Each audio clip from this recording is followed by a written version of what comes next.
ಈ ಗಣಿತಗಳನ್ನು ಸರಿಯಾಗಿ ನೋಡ್ರಿ ಚಂದಾಗ.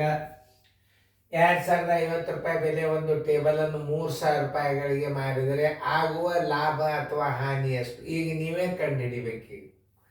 ಈಗ ಕೊಂಡ ಬೆಲೆಗಿಂತಲೂ ಈಗ ಮಾಡ್ರಿ, ಮಾಡೋದಾದಿಂದ ವಿಡಿಯೋ ಆನ್ ಮಾಡ್ರಿ, ನಾ ಬಂದು ತಿಳಿಸ್ತನು.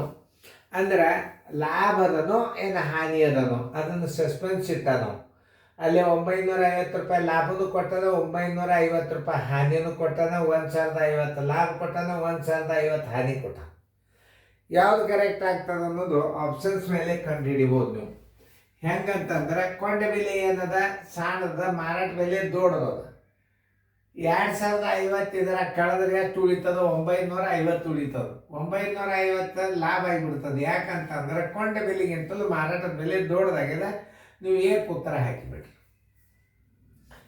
ಹೆಂಗೆ ಆಪ್ಷನ್ಸ್ ಬಾಯ್ದಿಂದೆ ಹಾಕುವಂಥ ಕೆಲವೊಂದು ಟ್ರಿಕ್ಸ್ಗಳನ್ನು ನಾ ಹೇಳ್ತಿರ್ತೇನೆ. ಹೆಂಗಂದ್ರೆ ಕೊಂಡ ಬೆಲೆ ಏನದ 2050 ಅದ, ಮಾರಾಟದ ಬೆಲೆ 3000 ಅದ.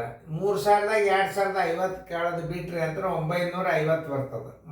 ಕೊಂಡ ಬೆಲೆಗಿಂತಲೂ ಮಾರಾಟ ಬೆಲೆ ದೊಡ್ಡದದ ಅಂದ್ರೆ ಲಾಭ ಅಂತ ತಿಳ್ಕೊಂಡು ಏಕೆ ಉತ್ತರ ಹಾಕ್ಬೇಕು. ಈಗ ರೀತಿ ಪ್ರಕಾರ ಕಲಿಸ್ತೀನಿ. ಕೊಂಡ ಬೆಲೆ ಬರೋಬ್ಬರಿ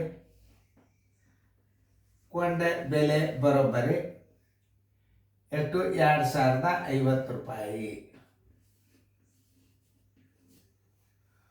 ಮುಂದೆ ಮಾರಾಟದ ಬೆಲೆ ಬರೋಬ್ಬರಿ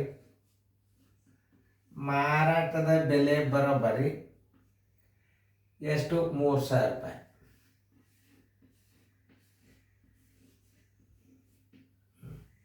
ಕೊಂಡ ಬೆಲೆಗಿಂತ ಮಾರಾಟ ಬೆಲೆ ದೊಡ್ಡದಾಗ್ಯದಂದ್ರೆ ಏನು? ಲಾಭ ಬರೋಬ್ಬರಿ ಎಷ್ಟು? ಲಾಭ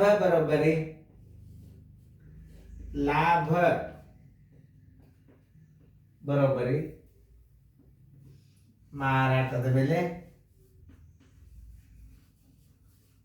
ಮೈನಸ್ ಕೊಂಡ ಬೆಲೆ.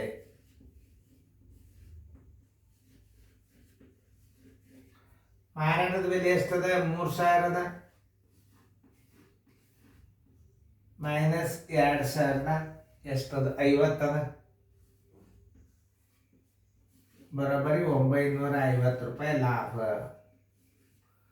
ಏನು? 950 ಲಾಭ. ಆನ್ಸರ್ ಇಸ್ ಈಕ್ವಲ್ ಟು ಲಾಭ ಬರೋಬ್ಬರಿ 950. ಉತ್ತರ ಸಂಖ್ಯೆ ಎ. ನೋಡಿ, ಇವೇನು ಬಂದೇ ಬರ್ತಾವ ನಿಮಗೆ. ಆದರೂ ಅದು ಕ್ರಮಬದ್ಧವಾಗಿ ಗಣಿತಿರ್ತಾವಂದ್ರೆ ಹಾಕ್ಲೇಬೇಕಾಗ್ತದೆ ನಾವು.